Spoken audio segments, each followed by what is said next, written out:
ఒక ఈఎన్సీకి 100 కోట్ల రూపాయల ఆస్తుల హైదరాబాద్లోని R and B engineer in chief Mohan Nayak ఆయన బంధువుల ఇళ్లలో ఏసీబీ సోదాలు నిర్వహించింది. ఇందులో విస్తుగొల్పే స్థాయిలో గోల్డ్ బిస్కెట్లు, ఆభరణాలు, వెండి వస్తువులు, నగదు, ఖరీదైన మద్యం బాటిళ్లు ఇలా చెప్పుకుంటూ పోతే తనిఖీకి వచ్చిన ఏసీబీ అధికారుల కళ్లు బైర్లు కమ్మాయి. రాష్ట్ర వ్యాప్తంగా నిబంధనలకు విరుద్ధంగా నచ్చిన వారికి కాంట్రాక్టులు కట్టబెట్టడం ద్వారా వందల కోట్లు కూడబెట్టినట్లు ఆయనపై ఆరోపణలు ఉన్నాయి. మొత్తం ఆస్తుల మార్కెట్ విలువ 100 కోట్లు దాటవచ్చని అధికారులు అంచనా వేస్తున్నారు.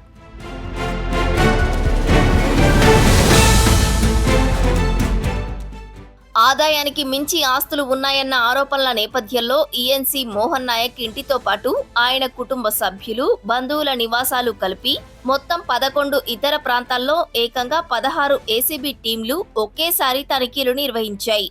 తెల్లవారుజామునే ఈ తనిఖీలు చేపట్టారు. ఇందులో భారీగా డబ్బు, బంగారం, మద్యం బాటిళ్లు దొరికినట్లు ACB joint director Praveen Kumar పేర్కొన్నారు. 60 లక్షల నగదు, 3 కిలోల బంగారం, 35 మద్య సీసాలు, భారీగా ఆస్తి పత్రాలు లభించినట్లు ఏసీబీ అధికారులు వెల్లడించారు. అందులో 15 బంగారు బిస్కెట్లు కూడా ఉన్నట్లు తెలిపారు. వీటితో పాటు హైదరాబాద్, నిజామాబాద్ ప్రాంతాల్లో కోట్ల రూపాయల విలువైన వ్యవసాయ భూములు ఉన్నాయని, వాటికి సంబంధించిన రిజిస్ట్రేషన్ పేపర్లను కూడా ఏసీబీ అధికారులు స్వాధీనం చేసుకున్నారు.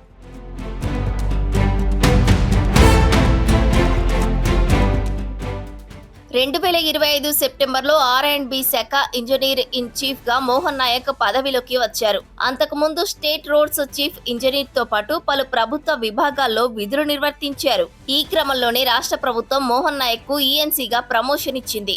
అయితే ఆర్&బి ఈఎన్సీగా బాధ్యతలు చేపట్టి సంవత్సరం కూడా గడవక ముందే మోహన్ నాయక్ పై అనేక అవినీతి ఆరోపణలు వచ్చాయి. దీంతో రంగంలోకి దిగిన ఏసీబీ అధికారులు ఏకకాలంలో పలు ప్రాంతాల్లో తనిఖీలు చేపట్టి మోహన్ నాయక్ అవినీతి చిట్టాను బయటకు తీశారు.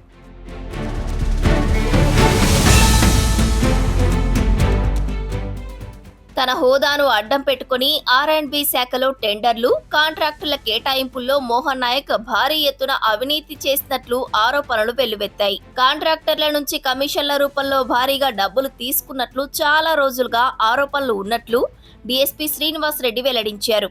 మోహన్ నాయక్ ఆర్థిక లావాదేవీలపై రహస్య నిఘా పెట్టి పక్కా సమాచారంతోనే దాడులు చేసినట్లు వారు చెబుతున్నారు.